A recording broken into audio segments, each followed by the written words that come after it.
anything you do as a human being has an emotional charge behind it because you are a human being with emotions.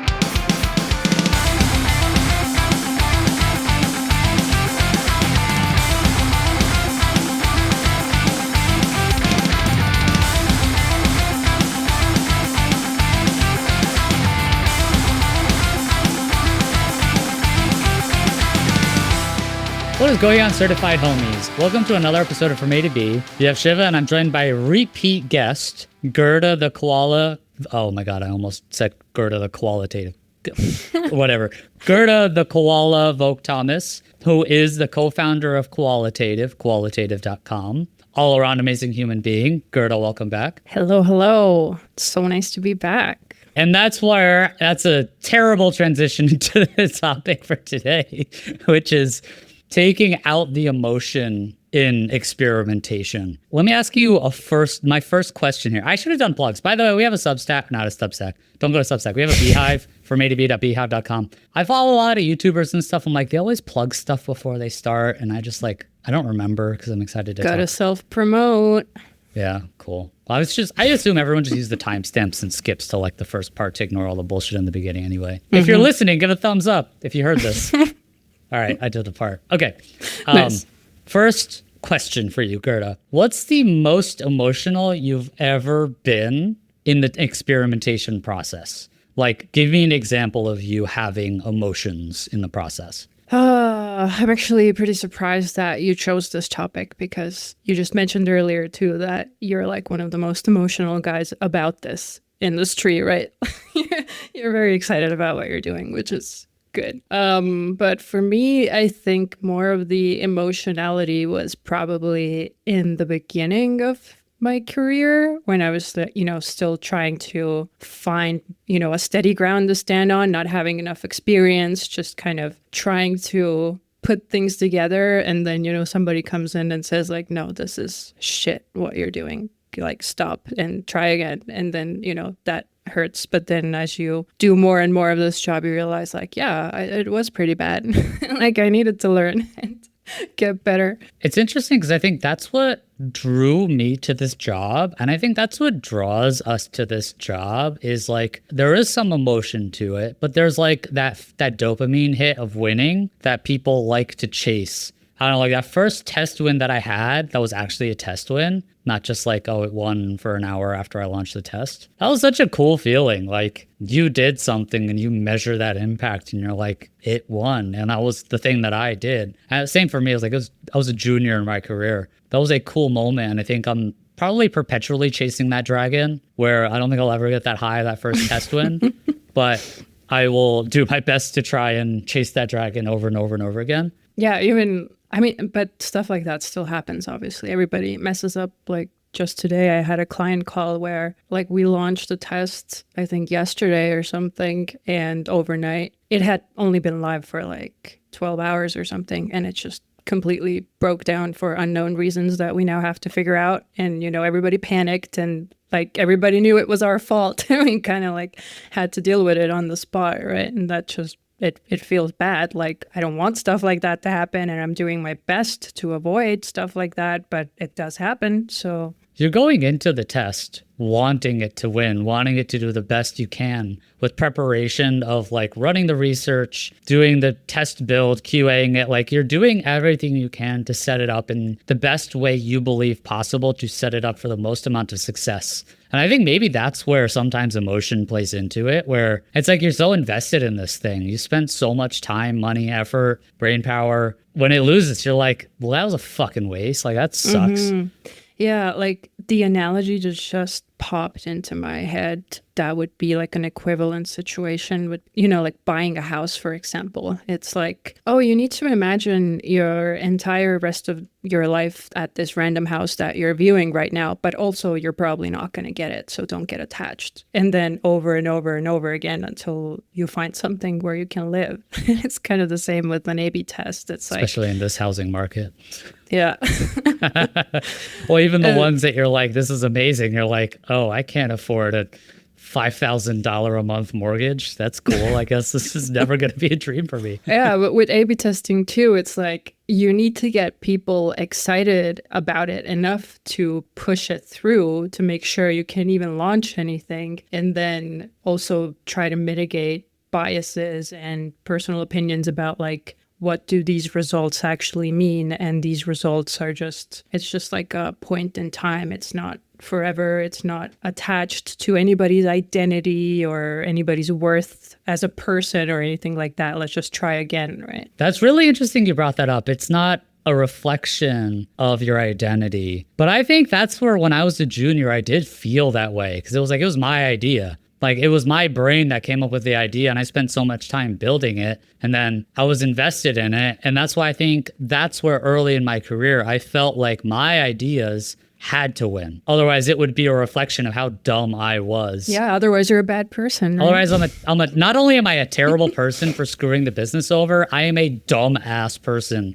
because my ideas were terrible, qualitatively and quantitatively speaking.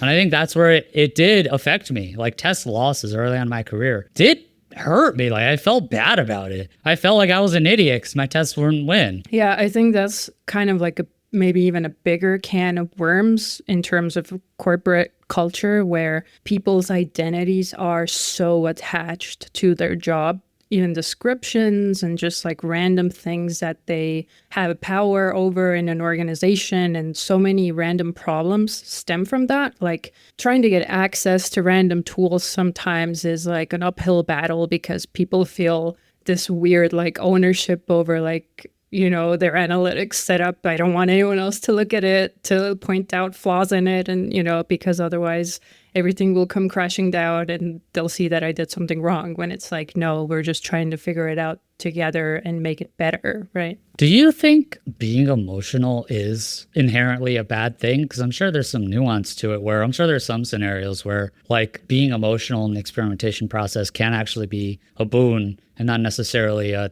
super big detriment. I mean, it's not possible to be not emotional. I mean, then you would have to be like a psychopath, right? Or a robot. You're a human AI, being. right? Yeah, I was going to say. Or an AI. Yeah, just hire an AI to do your experimentation if you don't want emotions in your experimentation product. Yeah, I don't think it is possible. And it is good to an extent like that.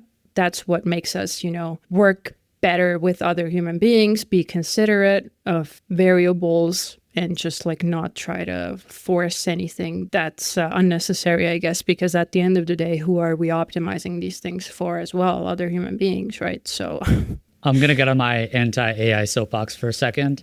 Nice. I agree. And that's where I think AI is really good at optimizing for metrics, not for humans, right?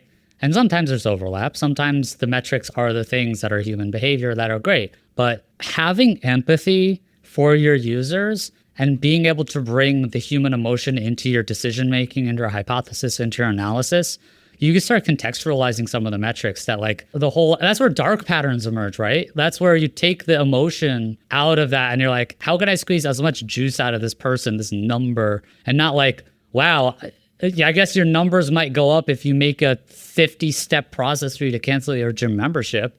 But there's a human part of that that's like, this thing fucking sucks. And if you're a human and you have emotion and you can empathize, you realize that's stupid and it just ends up creating more friction. And the LTV metrics probably going down if you do that kind of stuff, but people aren't focused on that. So I think that's where empathy is an emotion, I think. I actually don't know if it is. Okay, all right. I was like, yes. I don't know if it's that. Because it's just feeling. I guess it's, yeah, okay. Yeah, and that's where the whole like data versus intuition stuff comes in too, I guess, because like especially when you start out, and I think so much of the narrative around CRO and experimentation is that you're not supposed to trust your opinion, only hard data, you need to make decisions based on data only. That's what leads you down a dark path sometimes, because sometimes the data shows that when we screw customers over, conversion goes up. But does that mean that we should be doing that? Probably not, if you want to be a decent human being and make sure your brand is sustainable in the long term and useful for people.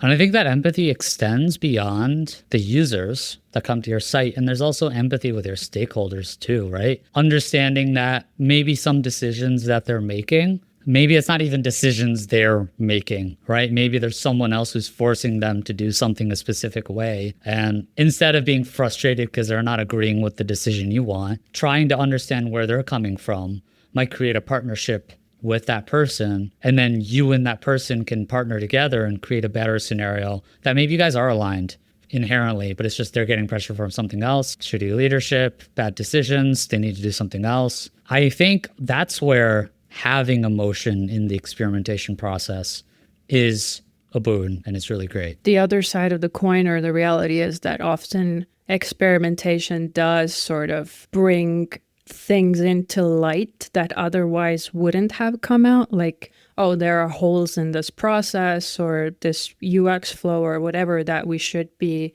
doing differently. And then people who have, worked years on putting those things together, as, we mentioned earlier, their identity is kind of intertwined with that stuff that they've been working on. That ego gets scarred, obviously, and they think that that's like a massively bad thing, and change is hard, let's just say. So yeah, and that empathy to know that like that is their baby, right? Especially when you're talking to like product people or founders, like they're sinking so much of their blood, sweat, and tears. They have the same feelings that we do with our tests, right? They have that with that product. So if someone else is coming in challenging that, it's not a great feeling. And even with the best of intention, it could still not feel good that someone tells you some information that you didn't want to hear or you didn't like to hear. You want to assume that everything's good. And when things aren't good, you're like, well, that's not good. So I'm very good at words. Yeah.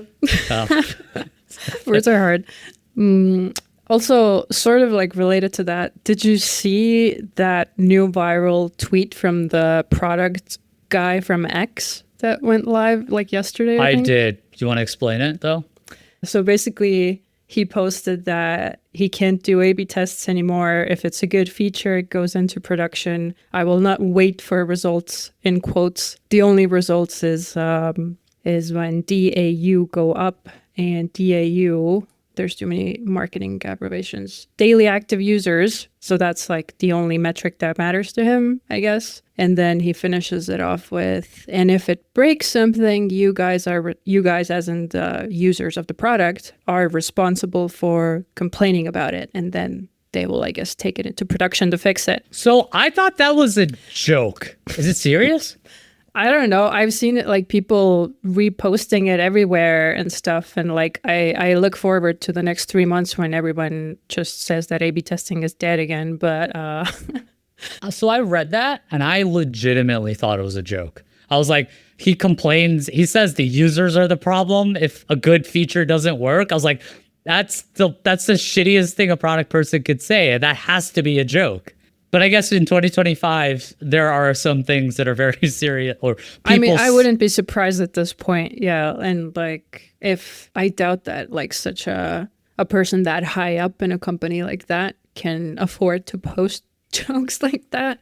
I don't know. Maybe it's just for engagement. Who knows? It is X.com, right? True. But yeah, like, but people will nonetheless take it seriously, right? And especially in our industry, will kind of try to piggyback off of it and explain other narratives away of why A/B testing should not be in your vocabulary anymore. We would say in this case, that's on the less emotional side of things, right? He's trying to be matter of fact and basically be like, we never test because we'll do things that work. And then if it doesn't work, it's your fault. Right? I mean, that's basically, I think I'm summarizing that properly. I mean, I guess it's more like just putting the responsibility of QA almost on the customer, right? Which to me just seems like... It's true if it breaks, but I guess like what happens if there's a feature that's shipped and it works by design, but it's a shitty design, or it's stuff that decreases DAU. What's the feedback? What is their intended feedback mechanism for that? I have no idea. And the other question that I have is like, okay, then what constitutes a good feature in the first place? Like you still need some type of framework to prioritize things, right? I know what it is. A good idea is when it comes from my brain. And then that's how some people operate, right? I mean, that's how I operated. Well, I didn't operate with the cockiness of that when I was younger in my career, but I did operate from I wouldn't recommend ideas unless they were good ideas, right? I wouldn't say anything or suggest we do something unless I knew it was a good idea and I put that stamp on it. Yeah, it kind of works the other way too, where like we've had clients that, have such like faith in us, which is obviously like great. And that they're like, oh, but if you suggest it and you've seen it work in another project, then why are we even testing it? And then we almost have to like undermine ourselves in a way. We're like, no, no, no, like we still should, like, we don't know what's it going to do here. Like we need a way to measure it properly, right? So, well, you should just ship it according to x.com. And then if it doesn't work, blame the users. Yeah. That's a great client model, right? Like that's the perfect way for you to just never have any accountability for anything. Yeah. And like at this point, isn't there like studies and stuff already that show that companies that do A/B testing grow way more and have better stuff going on than the companies that don't do it? Like it's kind of odd that everyone's still debating about that. You know, it's funny. There's some selection bias in there. I think that's the right word. People who don't believe data won't believe the data about A/B testing working. You know what I mean? Mm-hmm. Like if you believe data, you don't need an A/B test equals profit chart to tell you A/B testing is good. But if you don't believe data and you're like, I don't need to A/B test, I have good ideas, you will then come at that chart with saying, that's a shitty chart because I don't believe data anyway. You know what I mean? Mm-hmm. Yeah, I guess the overarching theme of that is more about interpreting data, because like two people can interpret the same set completely differently, right? Actually, you know what? That's a good transition. I know it kind of went off a little bit with the X stuff. Is there emotion in analysis of data? Like two people can interpret a data set differently, and the difference might be skill-based. It might be background based, right? Like different mental models, people have different ways of analyzing their worldviews and stuff. So like that might create some slightly different analysis for how people look at it. Mm-hmm. Is part of it emotion? Early on in my career, I tried my best to look for the metrics that made it look good because I wanted wins early on. But as I grew in my career, I was like, I need to be honest about when a test wins or loses, because the credibility that what I say matters more than finding winners. And that's just something that I try and live by. But if it's your test idea, do you like look at it differently than someone else's test idea? Maybe that's something emotion related that you're like, I want my test to win, so I'll have a lower barrier. There's some emotional aspects to data analysis, isn't there? Mm-hmm. I mean, as I said before, I think anything you do as a human being has an emotional charge behind it, because you are a human being with emotions. Even if you think that you're being fully logical and unbiased, you're probably not, because that's what biases are, right? Like you're unaware of what you're subconsciously doing often. And yeah, especially interpreting like test results, it can get really tricky, because especially if you're working with like lower data sets and you don't have that much sample and you still need to make decisions, that's something that I struggle with all the time. And it's like there are so many variables that influence these things too, right? Like we can't sort of claim that we make one little change on a website and then it will be projected into the future forever and ever if it won, and all this kind of stuff. It gets so muddy and complicated. Part of the answer, at least, is that you need people in your team that are really well versed in statistics and really like understand the topic. Like I don't think that everybody needs to understand it. It's because it's not feasible anyway, but try to find people to work with who are just really critical thinkers about those things specifically. You mentioned something about decision making. And I think that's another part where like perhaps it shouldn't be emotional, but it's hard to ignore that there is emotion in decision making process. Like in a normal day when you're not under the gun with layoffs happening in the background, this economy doing whatever the hell is doing, like in a bubble, theoretically you take out emotions with decision making and you just like, here are the results, good or bad. Okay, move on. But even that is so hard like to interpret sometimes. Is it good or bad? If it's inconclusive. Like what is good or bad? That's subjective too, right? And exactly. Actually, it's interesting you brought that up. There is emotion in determining what's good or bad, right? There has to be. Yeah, and when it's bad, especially, then it's like, okay, why did we waste all this resource into developing these tests, and what's the point of this program in the first place, right? And then on the opposite side, I've also seen when a test wins, people are like, okay, like we already knew it was going to win. Why did we even test it and waste all these resources? So it goes always both ways, and that's And how does that make you feel, Gerda? What are the emotions that go through your mind when you hear that? I guess I feel frustration that people fail to grasp the bigger picture of what the point of doing experimentation is and how important the mindset is. And it's just like so easy to get stuck in the weeds and just, spend hours and hours arguing over, oh, what should this button say? What should this test do specifically? Where as an external consultant, especially steer people in the direction of thinking long term, bigger picture. Why are we doing this? What's the benefit over a year, 2 years, the learnings, the like savings by just not implementing stuff blindly, right? It's not ever about just that one test. And I think that's something that's important that I was bad at this early in my career, where I had a lot of emotions and I didn't channel it appropriately, or I guess productively. Appropriate subjective. I didn't channel it productively into the avenues where it made sense, and then pull out emotion and be more objective when I needed to be. I would get very frustrated when stakeholders would just reject my test ideas.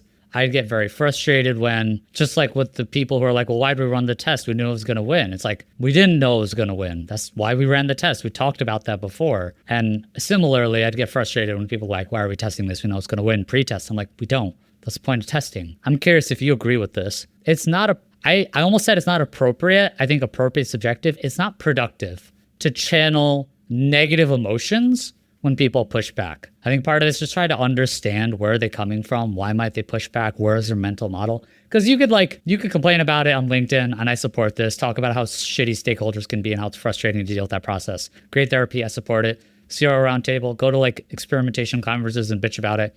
That's a great use of your money. Talk to your therapist about it. I do all the time. He doesn't know what the CRO is. He's like, I'm not getting paid enough for this bullshit. This episode is sponsored by BetterHelp. No. Dude, if they would have sponsored me, I would love it because my copay sucks with them. Anyway, yes. Speaking of sponsors, I'm doing this shit entirely for free, guys. I'm editing this on a Saturday morning just so your ears can hear this beautiful podcast, okay? So maybe go subscribe, throw some comments, get some engagement, share this on LinkedIn. Maybe you go to our formattobe.beehiiv.com and subscribe to our newsletter, beehiiv.com. Yeah, it's free. All right, let's get back to the show.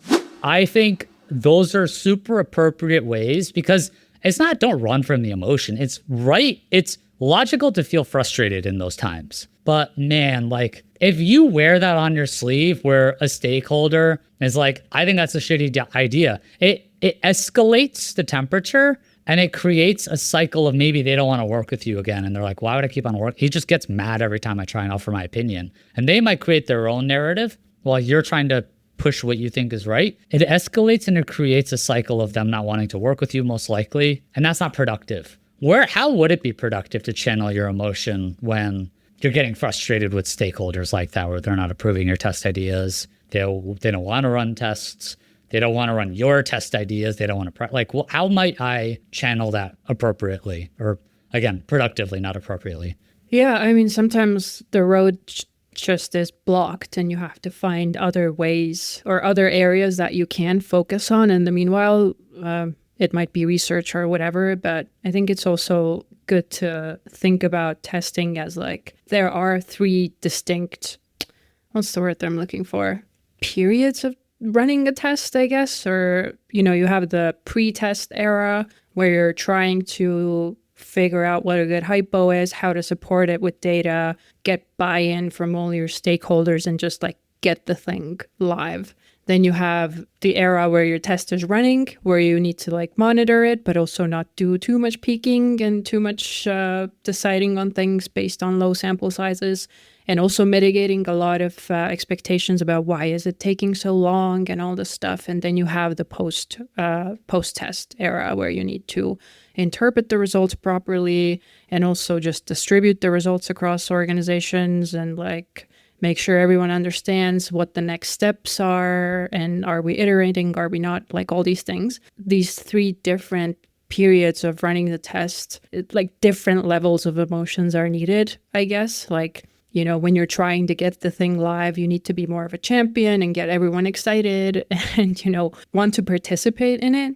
And then, you know, there's the middle part, as I said, kind of like everyone's impatient, like, okay, like, let's conclude this already. What's the results? And then, you know, interpreting everything. So, yeah, I feel like your personality probably is good for the first part of just championing the ideas and getting things live, because, you know, your excitement probably infects other people and they get excited, as you said, about it too. So that's really important. But then it's like, okay, if it loses and we were all excited, oh no, now we got to do a postmortem and see what went wrong and all feel bad together and then somehow pick ourselves up and move on. You don't want to fake excitement, because I think people could read that and they're like, you're just cheerleading bullshit. And that reduces the trust. But I think it's also okay to be like, it sucks that it lost and not be happy that it lost. But like, I know this is why test to learn sometimes feels like it said too much. And it's like, all right, well, we learned that 11 tests lost this month. Like a client who's paying you like thousands of dollars, I don't know how excited they're going to be. Like, wow, we paid you like $10,000 this month and you just gave me 11 tests that lost. Like there's an emotion on their side that's like, dude, fuck this. What the hell? We didn't win once. This isn't paying for the program. Like, what are we doing about it? The excitement isn't the right emotion for when a test loses, but it's the curiosity as to why and focusing on that part. Like, it lost, and yeah, that sucks. But there's some really curious things that we figured out here. To your point, let's focus on what we're going to do about it. But that curiosity piece is where I think you lean into it. And if it wins, pop the champagne, right? Like, let's have some fun, party. Especially if it's not your test idea. If someone else who's like not on your team or not even like web, like sales or customer service or whatever, they gave a test idea and it killed it, throw them all the flowers and be super jazzed about that. Because I think that gets their dopamine and they're like, hell yeah. And then other people see that and they're like, I got ideas too, what the hell? And then they get. So I think that's great. The curiosity piece of when a test loses, I think that's the emotion we have to lean into. So I think that's a positive emotion that will, I guess, slightly redirect away from the negatives of the loss while still being emotional. Maybe I'm talking myself into like, actually emotion's totally fine in experimentation. It's just where it needs, what emotion where is, and the appropriateness of it is like more important than taking it away entirely. Mm-hmm. It's just like life. I mean, yeah, also, obviously wins are important in a program because if you have like 100% losing tests, then yeah, like then we probably need to hire different people to try to do this. But also, I think for anybody, it's really hard to retroactively try to think about like, you know, let's say we have a losing test and we lost a certain amount of revenue for the business, then trying to conceptualize, okay, but what would have happened if we would have implemented it completely? How much would have been lost then without even knowing or getting any learnings about it? Like, that's just, you know, it's all like a hypothetical situation, but it does matter still. And it's really hard to just put yourself in that mindset. So I think as a CRO manager or program manager or whatever, that's part of our job, is to kind of highlight those nuances. Like, okay, there's kind of more beneath the surface here to think about. It's not so black and white. So I know we bookended like pre-test, be excited about launch, post-test, excited for wins, maybe curious about if it loses, what are you doing about it? Why did it lose? What about that middle part during the test, right? There's going to be anxiety the first couple hours of like, man, I hope this thing doesn't totally tank. And you wait for a couple days and the anxiety of like, we need to call it soon. We need to make a decision. Like, come on, it looks like it's green. The test tool told me it's green. We had to launch it. Like, what emotions are productive during the test launch? Like when the test is actually live. Yeah, just trying to stay like detached, I guess. So no emotion then. No, it's just like like hopeful but cautious, I guess. Prepare for the worst, hope for the best kind of thing. Again, take context into account, where I think it was maybe even on your podcast, I heard somebody talk about it, or, it's obviously a well-known thing where you have to consider how long the sales cycle is. We can't expect any results from a shorter time period than your actual sales cycle is. So that's like a really good point to always bring up while managing expectations. Like, okay, like we want these tests to be concluded as fast as possible, but then your product takes like months for customers to consider and buy, right? So it's not realistic. I think that was the episode with Toss.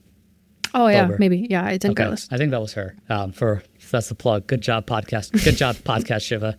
Editor Shiva will be happy you said that. Okay, so I think that's great. I think that's where we've kind of broken out emotion in the testing process.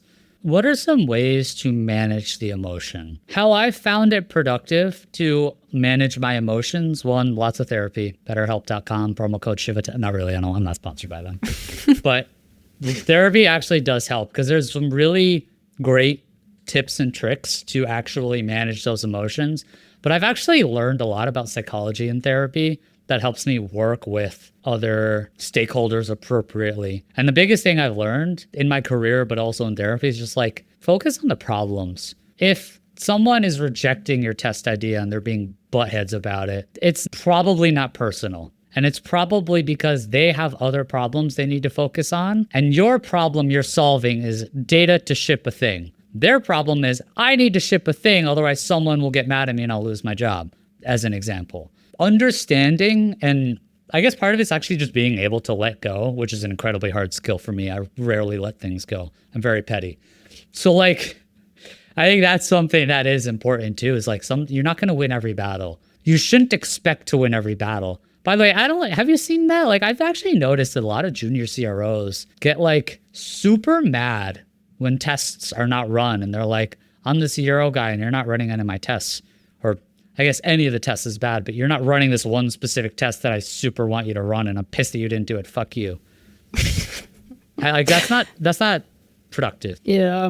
So 2 things that I want to touch on here. One is that a lot of the collective problems that we have are actually personal problems. And yeah, as you said, everyone sort of has to do the work on themselves. When you say we, you mean like CROs, right? I think generally just like corporate work culture as well, because, whatever we're dealing with in our personal lives, we do end up bringing to work. And to an extent, we can't control what our coworkers do in their personal lives. And that leads me to the second point, is that it truly starts with hiring for your culture fit. And I've seen it so many times with like countless companies that I've worked with, where they bring in people just based on hard skills and resumes, and like kind of, build them up as this rock star human being who's going to come and save us and do all these amazing things. And then they come into the company and they're a straight up asshole to everybody. They can't get along. They just like are refusing to communicate, play ball, whatever. And in 6 months, they end up getting fired. And then we're back to square one and the cycle continues. I don't know. I can't emphasize that enough, how important it is to hire people based on like mindset as well, because in experimentation, especially if you don't have an open mind, you're closed-minded about like what you're trying to do, you can't succeed in this job. You just can't. It feels like a lot of problems just with jobs, at least from what I've seen, a lot of problems end up being like people, and it's not skill related. It's like, I don't know how to do a thing. It's people related. Like there's conflicts with the way people try to run businesses or do things. And it's less like, I don't know how to do Bayesian stats. And that's the reason why our company's tanking, right? Like that's never been the case. That stuff seems hard, and it is hard to an extent, but I truly believe that everyone can learn it if they want to. And as I said earlier, I don't think everyone needs to understand stats like that granularly if you have team members who are dedicated to that. So like you can learn all those things, how to do strategy and how to analyze tests and do research, like literally everybody can learn it. But if you cannot like communicate properly and work in the team and sort of understand how you fit into that organization, that's when things fall apart. Yeah, I mean, you could have the best test ideas in the world. If no one wants to run it because you're a pain in the ass to work with, Good luck. Okay. So I agree with all that. Emotion is appropriate, I think, when getting people excited about running tests. And then when they conclude, when they win, I think that's great. That's not emotion to remove. I think that's emotion to double down on. A lot of the education, especially if you're building a new program, what I kind of overlook often because it is so, like we think that everyone knows what we know, right? Like what's basic to us might not be basic to others. And especially what even is possible to achieve with a testing tool.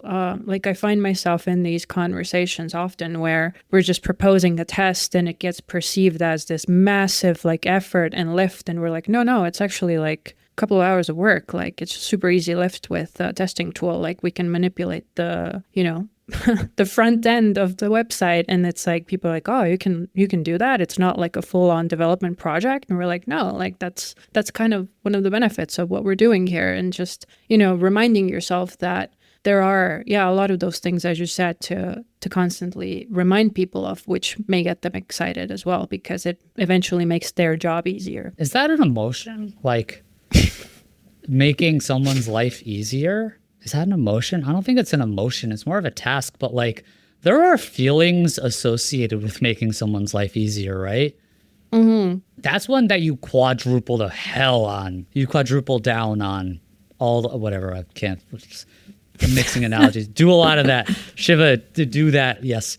Because I think like the more you're seen as someone who reduces friction, makes their life easier. For me, when I'm presenting test ideas, it's like, here's the data. Here's the reason why I'm running it. Here's the design. It's like a very quick packet where I just need someone to just check it and be like, good to go. Rather than like, hey, let's collaborate a bunch. Because sometimes people don't have the time to offer input and stuff. And if they want to offer input, I'm like, great, I'll get the feedback incorporated and we'll launch and I'll tell you how it did. Like making people's lives easier on that process. It's interesting because there's a balance of like collaboration versus make your life simple and easier.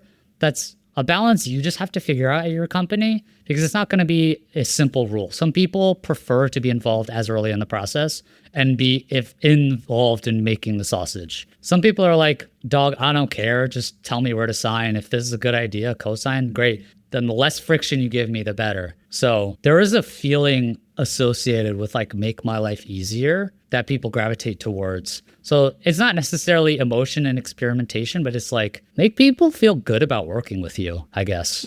Yeah, and it's almost like to achieve that, you sort of have to be a little bit sneaky and sneak it into their workflows because especially if people are not used to doing testing, they will perceive it as this like extra work that is going to be slammed on top of their already very busy schedule. And it's like, oh, this like extra thing we have to do. And what's the point of it and whatever. So it's like you have to be very tactful, I guess, to try to be like, no, like this is part of the mindset of how we're doing things now. We're just not launching things willy-nilly. We're kind of trying to test it out first. And it should be just part of our integrated process. It's not like an extra thing on top of your regular product feature launches. So manipulate people. 2 thumbs up from Gerda. Yeah. It's just like, just no emotion. You're like, yeah, that's what I said. Did you hear me?